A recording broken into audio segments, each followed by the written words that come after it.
ദൃശ്യം 3 മൂവി കണ്ടു. ഈ ഒരു പടത്തെ പറ്റിയുള്ള റിവ്യൂ ആണ് നമ്മൾ ഇന്നിവിടെ ചെയ്യുന്നത്.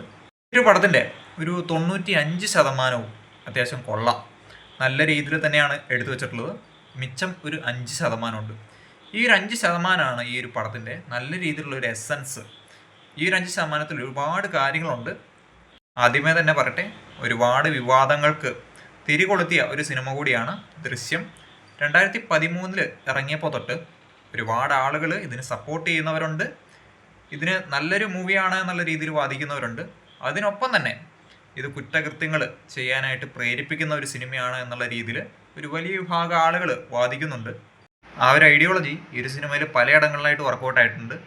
ജനവികാരം മനസ്സിലാക്കിയിട്ട് അതിനൊപ്പമായിട്ട് മുമ്പോട്ട് പോകുക എന്നുള്ള രീതിയിൽ ഈ ഒരു തിരക്കഥയിൽ അതിനനുസരിച്ച് മാറ്റം വരുത്തിയായിട്ടും നമുക്ക് സൂക്ഷിച്ചു നോക്കിയാൽ മനസ്സിലാക്കാനായിട്ട് സാധിക്കും. ഈ ഒരു സിനിമയുടെ climax not everyone's cup of tea എന്നേ ഞാൻ പറയുള്ളൂ. അതിന് കാരണം ഒരു വിഭാഗം ആളുകൾക്ക് ഈ പറഞ്ഞ ഐഡിയോളജി പരമായിട്ട് ഈ ഒരു ക്ലൈമാക്സിനോട് യോജിക്കാൻ പറ്റും, മറ്റൊരു കൂട്ടം ആളുകൾക്ക് ഒരു പക്ഷേ യോജിക്കാൻ പറ്റണമെന്നില്ല. ഇതിൽ എന്ത് തന്നെ ആയിക്കോട്ടെ, ആ ഒരു ക്ലൈമാക്സ് എന്നുള്ള ഭാഗത്തെപ്പറ്റി നമ്മൾ സംസാരിക്കുന്നില്ല. മറ്റ് 95% ഭാഗത്തെപ്പറ്റി സംസാരിക്കാം. നല്ല രീതിയിൽ ക്രാഫ്റ്റ് ചെയ്തിട്ടുള്ള, നീറ്റ്ലി എടുത്തു വെച്ചിട്ടുള്ള ഒരു നല്ല ഡ്രാമയാണ്, അല്ലെങ്കിൽ ഡ്രാമ ത്രില്ലർ മൂവിയാണ് എന്നാണ് എനിക്ക് പേഴ്സണലി ദൃശ്യം 3യെ പറ്റി തോന്നിയ ഒരു കാര്യം. വളരെ നീറ്റ്ലി എഴുതിയിട്ടുള്ള ഒരു തിരക്കഥയാണ്. അത് നമുക്ക് കാണുമ്പോഴും മനസ്സിലാവും. വളരെ പോളിഷ്ഡ് ആയിട്ടുള്ള രീതിയിലുള്ള ഡയലോഗുകൾ.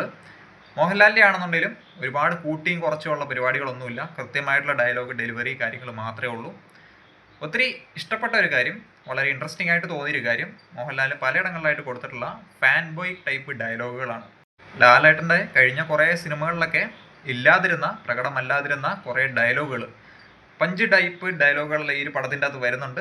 കുറേയെങ്കിലും ക്രൗഡ് പുള്ള് ചെയ്യാൻ പറ്റുന്ന തരത്തിലുള്ള സിറ്റുവേഷൻസിലാണ് അതൊക്കെ ഇട്ടുകൊടുത്തിട്ടുള്ളത് എന്നുള്ളത് കുറച്ചുകൂടെ ശ്രദ്ധേയമായിട്ടുള്ള കാര്യമാണ്. ഐ തിങ്ക് ഈ ഒരു സിനിമയ്ക്ക് ജനങ്ങളുടെ പൾസ് ഒരു പരിധി വരെ നല്ല രീതിയിൽ മനസ്സിലാക്കാൻ പറ്റിയിട്ടുണ്ട്. അതിനനുസരിച്ച് തന്നെ മുന്നോട്ട് പോകുന്ന ഒരു കഥാപാത്രമാണ് ഈ പറഞ്ഞ ജോർജ് കുട്ടി എന്നുള്ള മോഹൻലാലിൻ്റെ ഒരു ഐക്കോണിക് ആയിട്ടുള്ള ഒരു ക്യാരക്ടർ. ദൃശ്യം എന്നുള്ള സിനിമയുടെ എപ്പോഴും ഒരു സവിശേഷതയായിട്ട് എനിക്ക് തോന്നിയിട്ടുള്ളൊരു കാര്യം, ഇവർ 4 പേരുണ്ട്. ഈ 4 പേര് കഴിഞ്ഞ് 5-മതൊരാളിലേക്ക് ഇവർ വിശ്വസിക്കാറില്ല ഒരു പരിധി വിട്ട്. അവർക്കറിയാം ഒരു 5-മതായിട്ട് വരുന്ന ഒരാൾ ഒരു പക്ഷേ ഒരു സ്പൈ ആയിരിക്കാം, ഒരു പോലീസുകാരനായിരിക്കാം, അവരെ ചതിക്കാൻ വേണ്ടി തന്നെ എത്തുന്ന ഒരാളായിരിക്കാം എന്നുള്ളൊരു സൂചന അല്ലെങ്കിൽ ഒരു മുന്നറിയിപ്പ് അവരുടെ മനസ്സിൽ എപ്പോഴും ഉണ്ട്. ദൃശ്യം 3യിലും അത്ര പ്രകടമായിട്ടുള്ള കുറേ കാര്യങ്ങളൊക്കെ ഉണ്ട്. സ്പോയിലർ ആയതുകൊണ്ട് അതിനെപ്പറ്റി ഡീറ്റെയിൽ ആയിട്ട് സംസാരിക്കുന്നില്ല. ഇത്തരത്തിലുള്ള ഡ്രമാറ്റിക് ആയിട്ടുള്ള സീനുകൾ കാര്യങ്ങളെല്ലാം വരുന്നുണ്ട്. ഒരു ഇൻ്റർവെല്ലൊക്കെ കഴിഞ്ഞ് സെക്കൻഡ് ഹാഫിലേക്ക് എത്തുമ്പോഴേക്കും കഥ വളരെ ഗ്രിപ്പിംഗ് ആയിട്ടാണ് പോകുന്നത്. പിന്നീട് ഇനി എന്താണ് സംഭവിക്കുന്നത്, സംഭവവികാസങ്ങളെല്ലാം നമ്മളിങ്ങനെ കണ്ട് വളരെ ക്യൂരിയോസിറ്റിയോട് കൂടി നിൽക്കുകയാണ്.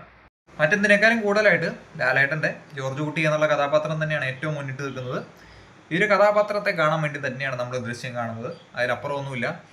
കഥയുണ്ട് ഉറപ്പായിട്ടും, പക്ഷേ ആ കഥയോട് ജോർജ് കുട്ടി എങ്ങനെ റിയാക്ട് ചെയ്യും അത് കാണാനാണ് മലയാളികൾ സിനിമ കാണാനായിട്ട് പോകുന്നത്. ഈ ഒരു ജോർജ് കുട്ടി എന്നുള്ള കഥാപാത്രം മോഹൻലാലിന് പകരം വേറെ ആര് ചെയ്താലും അത്രയധികം ഒക്കില്ല, അത്രയും ബെറ്റർ ആവില്ല എന്ന് തെളിയിക്കുന്ന തരത്തിലുള്ള ഒരുപാട് സീനുകൾ ഈ ഒരു സിനിമയിൽ തന്നെ കാണാനായിട്ട് പറ്റും. ഇതിൽ ജോർജ് കുട്ടി ഇംഗ്ലീഷ് സംസാരിക്കാനായിട്ട് ശ്രമിക്കുന്ന ഒരു സീനുണ്ട്. അതിൽ നമുക്കെല്ലാവർക്കും അറിയാം, ഫ്ലുവൻ്റായിട്ട് ഇംഗ്ലീഷ് സംസാരിക്കുന്ന ഒരാളാണ് പറഞ്ഞ മോഹൻലാൽ. ഈ ഒരു സിനിമയിൽ ഫസ്റ്റ് ഹാഫിൽ ജോർജ് കുട്ടി വിക്കി വളരെ കഷ്ടപ്പെട്ട് ഇംഗ്ലീഷ് സംസാരിക്കുന്നുണ്ട്. നമുക്കത് കാണുമ്പോഴും മനസ്സിലാവും, അല്ലെങ്കിൽ കാണുമ്പോൾ നമുക്ക് കൺവിൻസ് ആവും ജോർജ് കുട്ടിക്ക് ഇംഗ്ലീഷ് അറിയില്ല, വെറും 4ാം ക്ലാസ്സുകാരനായിട്ടുള്ള ഒരു സാധാരണക്കാരൻ മാത്രമാണ് ജോർജ് കുട്ടി എന്ന് നമ്മളെ ബോധ്യപ്പെടുത്തുന്നിടത്താണ് സിനിമയുടെ ഏറ്റവും വലിയ വിജയം കിടക്കുന്നത്. കുറേ വർത്ത് മെൻഷനിങ് ആയിട്ടുള്ള നല്ല സീനുകൾ സെക്കൻഡ് ഹാഫിലുണ്ട്. അതിൽ തന്നെ കൈയടിക്കത്തക്ക രീതിയിലുള്ള കുറേ സീനുകളുണ്ട്. ലാലേട്ടൻ്റെ തന്നെ, ലാലേട്ടൻ ഇത് സ്ക്രീനിൽ വന്നിട്ട് പറയുമ്പോൾ നമുക്ക് തോന്നും കൊള്ളാം എന്നുള്ള രീതിയിൽ, നമുക്ക് സെൻസ് ചെയ്യുന്ന രീതിയിലുള്ള ഒരു ക്രൗഡിനെ മൊത്തത്തിൽ ആവാഹിക്കാൻ പറ്റുന്ന ചില ഡയലോഗുകൾ, സീനുകളൊക്കെ ഈ ഒരു പടത്തിൻ്റെ അകത്ത് വരുന്നുണ്ട്. ഈവൻ ദോ അങ്ങനെ ഒരു മാസ് മസാല കൊമേഴ്ഷ്യൽ പടമൊന്നും അല്ലത്, ഒരു ഡ്രാമ പടമാണ്. എന്നാൽ പോലും നമുക്ക് ജോർജ് കുട്ടീനെ അറിയാം, ദൃശ്യം നമ്മൾ മുമ്പ് കണ്ടിട്ടുണ്ട്.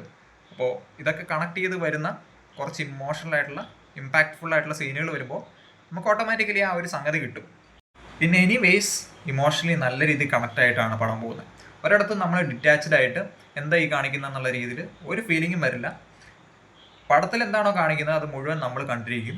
നമുക്ക് ഒരിടത്തും ഡിസെൻഗേജ് ആയിട്ട് പോകുന്ന അങ്ങനെ ഒരു പരിപാടി ഇല്ല ഈ ഒരു പടത്തിൻ്റെ അകത്ത്. പിന്നെയും നിങ്ങൾക്ക് ഒരു ഡൗട്ട് വരുന്ന, അല്ലെങ്കിൽ പല മൈൻഡ് തോന്നുന്നൊരു കാര്യം ഈ ഒരു പടത്തിൻ്റെ ക്ലൈമാക്സ് മാത്രമായിരിക്കും. ക്ലൈമാക്സ് ഞാൻ ആദ്യമേ തന്നെ പറഞ്ഞില്ലേ, ഈ ഒരു ഐഡിയോളജിക്കലായുള്ള ഒരു ക്ലാഷ് ഈ ഒരു സിനിമയുടെ ക്ലൈമാക്സിൻ്റെ ആസ്വാദന നിലവാരത്തെ, അല്ലെങ്കിൽ നമുക്കതെങ്ങനെ ഇഷ്ടപ്പെടും, നമ്മളെങ്ങനെ പെർസീവ് ചെയ്യും എന്നുള്ള ഒരു കാര്യത്തെ ഭയങ്കരമായിട്ട് ബാധിക്കും. ഇതിൽ പ്രസ്തുതമായിട്ടൊരു കഥാപാത്രം വരുന്നുണ്ട്. നമ്മൾ പ്രതീക്ഷിക്കാത്ത സമയത്താണ് ഒരു കഥാപാത്രം വന്നു കയറുന്നത്. സ്പോയിലർ ആയതുകൊണ്ട് അതിനെ ഡീറ്റെയിൽ ആയിട്ടുള്ള ഒരുപാട് കാര്യങ്ങൾ ഞാൻ പറയുന്നില്ല. പക്ഷെ എന്തായാലും ഈ ഒരു കഥാപാത്രത്തെ മോഹൻലാൽ തൂക്കുന്ന ഒരു സീനൊക്കെ ഉണ്ട് സെക്കൻഡ് പാർട്ടിൽ. നല്ല രീതിയിൽ മോഹൻലാലിൻ്റെ കുറേ ഡയലോഗുകൾ കാര്യങ്ങളൊക്കെ വരുന്നുണ്ട്. സോ അതൊക്കെ നല്ല രീതിയിൽ ക്രൗഡ് പുള്ളിംഗ് ആയിട്ട് തന്നെ തോന്നി. ആകെ മൊത്തം ഈ സിനിമയെ പറ്റി പറയുകയാണെന്നുണ്ടെങ്കിൽ ഒരു സ്റ്റാൻഡേർഡ് പടം, നല്ല നിലവാരമുള്ള സിനിമ. ഒരു സിനിമയെ പറ്റി ഏറ്റവും കൂടുതൽ ഡിഫറൻസ് വരാനുള്ള ഒരു ചാൻസ് ഉള്ളത് ഈ സിനിമയുടെ ക്ലൈമാക്സ് മാത്രമായിരിക്കും. അതും വളരെ ഓപ്പണൻറ്റഡ് ആയിട്ടുള്ള ഒരു ക്ലൈമാക്സ് ആണ്. പല രീതിയിൽ നമുക്ക് ചിന്തിക്കാൻ സ്കോപ്പ് ഉണ്ട്, പല രീതിയിൽ ഡിബേറ്റിനുള്ള ചർച്ചക്കുള്ള ഒരു വകുപ്പുണ്ട്. എന്തായാലും ആകെ മൊത്തം ഇതൊക്കെയാണ് ദൃശ്യം 3 എന്നുള്ള പടത്തിൻ്റെ ഒരു അവസ്ഥ. കൊള്ളാവുന്ന പടമാണ്, തിയേറ്ററിൽ പോയി കാണാൻ പറ്റുന്ന പടം തന്നെയാണ്. നമ്മൾ ഈ ഒരു സിനിമയിൽ നിന്ന് പ്രതീക്ഷിക്കുന്ന കുറേ കാര്യങ്ങളുണ്ടല്ലോ, ആ ഒരു എക്സ്പെക്റ്റേഷൻസ് എല്ലാം തന്നെ ഒരുമാതിരി എല്ലാം തന്നെ മീറ്റ് ആവുന്നുണ്ട്.